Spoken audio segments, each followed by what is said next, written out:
Hello everybody. आज के इस वीडियो में हम रेनबो का सेकेंड चैप्टर डिस्कस करने वाले हैं जिसका टाइटल है भारत इज माई होम।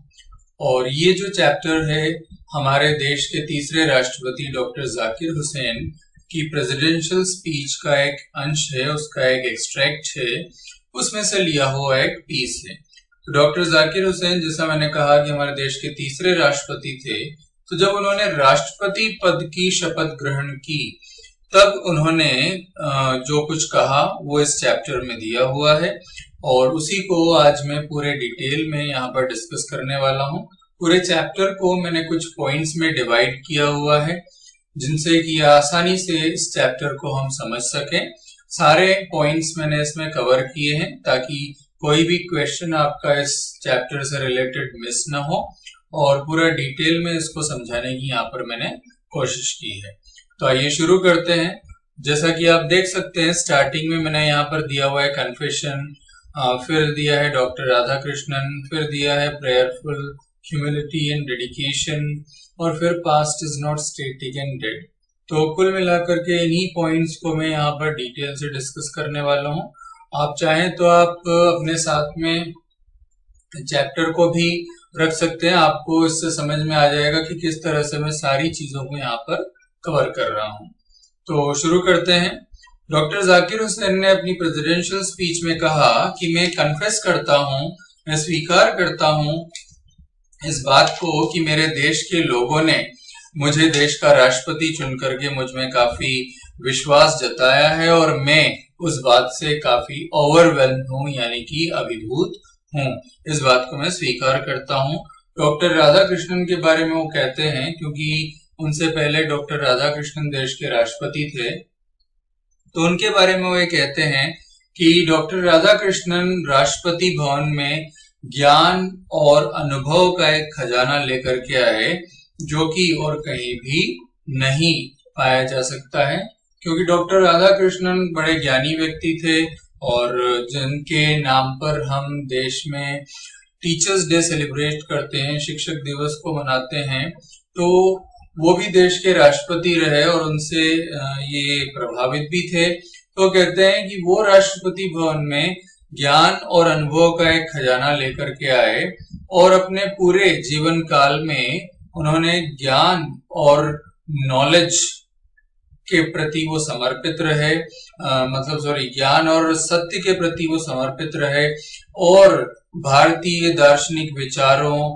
और हमारे जो आध्यात्मिक मूल्य हैं उनके लिए जितना इन्होंने समर्थन किया है, उनको एक्सप्लेन करने या उनको लोगों के सामने लाने में जो कुछ भी उस दिशा में जो भी इन्होंने वर्क किया है वो उतना और किसी ने नहीं किया और मानवता में कभी भी उन्होंने अपनी आस्था को नहीं खोया और उनका यह मानना था कि हर व्यक्ति को डिग्निटी यानी कि अपने श्रेष्ठ अपने डिग्निटी के साथ में, अपनी प्रतिष्ठा के साथ में रहने का अधिकार है और इन चीजों के वो हमेशा समर्थक थे, इन चीजों की उन्होंने हमेशा वकालत की।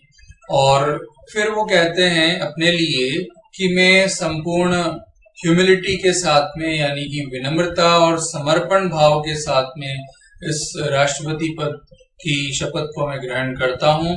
देश के संविधान के प्रति वफादारी की शपथ में ग्रहण करता हूं। उनका यह कहना था कि हमारा जो देश है वो एक नया देश और एक नया संविधान है, मतलब देश में नया संविधान लागू हुआ था, तो उन्होंने कहा कि हमारा देश एक नया संविधान है और ये पुराने लोगों का नया देश है, क्योंकि हमारी सभ्यता काफी पुरानी है, पूरे विश्व में सबसे प्राचीन सभ्यता हमारी भारतीय सभ्यता है। तो उन्होंने कहा कि हमारा देश पुराने लोगों का एक युवा देश है जो सदियों से जो एग्जिस्ट करते आए हैं कॉपरेशन के माध्यम से, जिन्होंने वैल्यूज मूल्यों को रियलाइज किया है, टाइमलेस को जिन्होंने रियलाइज किया है, तो ऐसे लोगों का देश है हमारा। और हो सकता है समय के साथ में जो हमारे मूल्य हैं वो अपर्याप्त हों, क्योंकि परिस्थितियां बदलती रहती हैं, लेकिन फिर भी चाहे परिस्थितियां बदल जाएं लेकिन वैल्यू जो है वो वैलिड ही रहती है और उसे हमें नए रूप में समझने की जरूरत होती है। उन्होंने कहा कि अतीत जो है वो डेड नहीं होता, स्टैटिक नहीं होता। अतीत हमेशा अलाइव और गतिशील होता है, यानी कि अतीत कभी मरता नहीं है, बल्कि अतीत से तो हमारा वर्तमान और भविष्य जुड़ा हुआ है।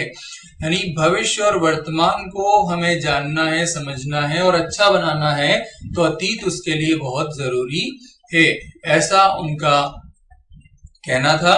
और वो ये कहते हैं कि ये एक प्रक्रिया है, कांस्टेंट रिन्यूअल की प्रक्रिया, यानी सतत रूप से हम क्या कर रहे हैं, रिन्यू कर रहे हैं।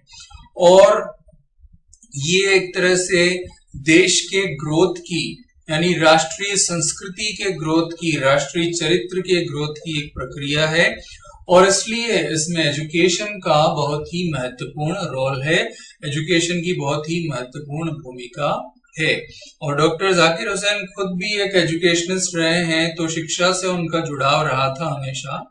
तो उन्होंने कहा कि एजुकेशन एक प्राइम इंस्ट्रूमेंट है, एजुकेशन एक बहुत ही इंपॉर्टेंट टूल है, और इसलिए हम एजुकेशन की क्वालिटी से समझौता नहीं कर सकते, क्योंकि एजुकेशन की क्वालिटी पर देश की क्वालिटी डिपेंड करती है। यानी अगर एजुकेशन अच्छी होगी तो देश अपने आप अच्छा हो जाएगा। तो इसलिए हम एजुकेशन की क्वालिटी से समझौता नहीं कर सकते, ऐसा उनका कहना था। तो उन्होंने कहा कि मैं हमारे जो संस्कृति है, पास्ट कल्चर, तो अतीत की संस्कृति के प्रति वफादारी दिखाने की मैं शपथ लेता हूं, चाहे कहीं से भी ये संस्कृति आई हो और जिसने भी इसमें योगदान दिया हो उससे कोई फर्क नहीं पड़ता। मैं देश की संस्कृति के प्रति अपनी वफादारी दिखाने की कसम खाता हूं, शपथ लेता हूं।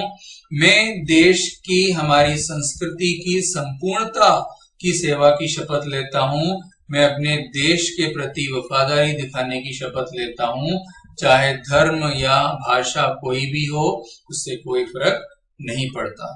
उन्होंने कहा कि मैं देश के कल्याण की शपथ लेता हूं, देश के लोगों के कल्याण की शपथ लेता हूं, धर्म, रंग और जाति का भेदभाव न करते हुए। उन्होंने कहा कि पूरा भारत मेरा देश है और देश के लोग मेरा परिवार है, और इसलिए और मेरे देश के लोगों ने मुझे अपने इस परिवार का मुखिया चुना है।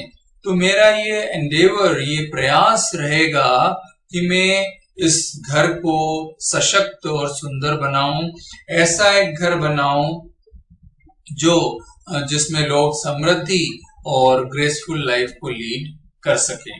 तो ऐसा वो कहते हैं कि ये मेरा दायित्व है, मेरी जिम्मेदारी है। उन्होंने कहा कि हमारा परिवार जो है बहुत बड़ा परिवार है, बहुत बिग फैमिली है, और ये परिवार लगातार बढ़ता जा रहा है, क्योंकि हम जनसंख्या के बारे में, पॉपुलेशन के बारे में जानते हैं कि देश की जनसंख्या कितनी तेजी से पहले बढ़ रही थी, अभी भी बढ़ रही है, और जनसंख्या के मामले में, पॉपुलेशन के मामले में हम दुनिया में सेकंड नंबर पर आते हैं। तो उन्होंने कहा कि हमारा देश बहुत तेजी से बढ़ रहा है, इनकन्वीनियंटली फास्ट पेस के साथ में बढ़ रहा है, और हमारा ये जिम्मेदारी, दायित्व है, हर किसी का ये दायित्व है कि हमें एक नई लाइफ, एक नव जीवन को बिल्ड करने में पार्टिसिपेट करना होगा, अपना अपना योगदान देना होगा।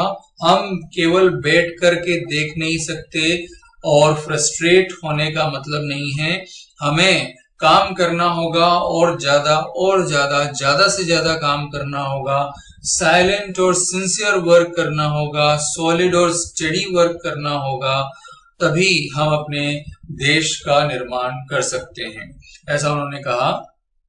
और उन्होंने कहा कि ये जो वर्क है दो तरह से है, एक तो स्वयं के लिए और समाज के लिए, लेकिन ये जो वर्क है स्वयं के लिए और समाज के लिए, ये आपस में जुड़ा हुआ है।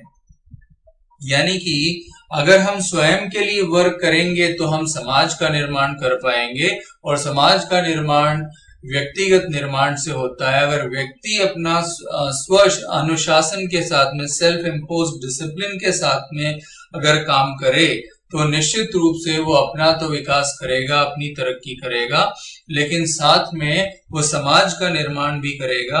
और अगर वो स्व विकास नहीं चाहता तो समाज का विकास भी नहीं होगा, और समाज का विकास नहीं होता तो व्यक्ति का विकास भी नहीं होगा। इस तरह से दोनों चीजें आपस में जुड़ी हुई है। तो यहाँ उन्होंने दो पहलुओं की बात की वर्ग के, जिसमें कि एक तो व्यक्तिगत पहलू है और एक सामाजिक पहलू है। तो उन्होंने कहा कि ये ड्यूअल एफर्ट है, यानी कि दुगना प्रयास हमें करना होगा, और ये जो दुगना प्रयास है वो हमारे देश को एक स्पेशल फ्लेवर देगा, क्योंकि हमारा जो देश है वो केवल ऑर्गेनाइजेशन ऑफ पावर नहीं है, बल्कि हमारा देश जो है वो मॉरल ऑर्गेनाइजेशन है।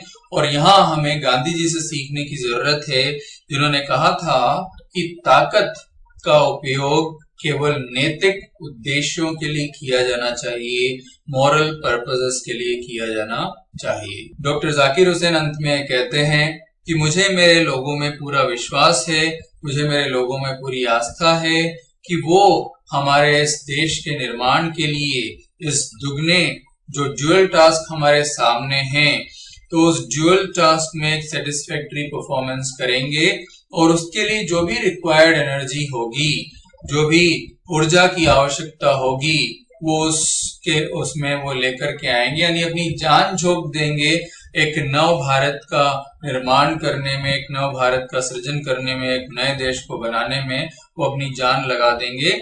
ऐसा मेरा मानना है और मेरा विश्वास है। तो वो ये कहते हैं कि मेरे लिए एक प्रिविलेज होगा, मेरे लिए एक विशेष अधिकार, एक विशेष योग्यता होगी कि मैं इस एंटरप्राइज यानी कि इस काम में अगर कुछ योगदान दे सकूं तो मैं इसके लिए पूरी कोशिश करूंगा। तो ऐसा कहते हुए वो अपने स्पीच को, यानी कि ये जो अंश लिया है वो इसके साथ में यहाँ पर समाप्त होता है। तो आई होप आपको ये सारी बातें समझ में आई होगी। चैप्टर में जितने भी पॉइंट्स हैं उन सभी पॉइंट्स को मैंने यहाँ पर कवर किया है, एक भी पॉइंट यहाँ पर छोड़ा नहीं गया है, ताकि इससे रिलेटेड जो भी क्वेश्चन हो आप उनको आराम से आंसर कर पाएं, उनके जवाब आप दे पाएं। तो आई होप आपको ये अच्छे से समझ में आया होगा, और इसी तरह की और वीडियोस मैं आपके लिए लेकर के आता रहूंगा। तो तब तक आप देखते रहिए, बने रहिए, जुड़े रहिए। और किस तरह के वीडियोस आप मुझसे एक्सपेक्ट करते हैं तो आप मुझे कमेंट बॉक्स में लिख करके बता सकते हैं। मैं कोशिश करूंगा कि आपके लिए उस वीडियोस में बनाऊं, वो लेकर के आऊं। Thank you very much.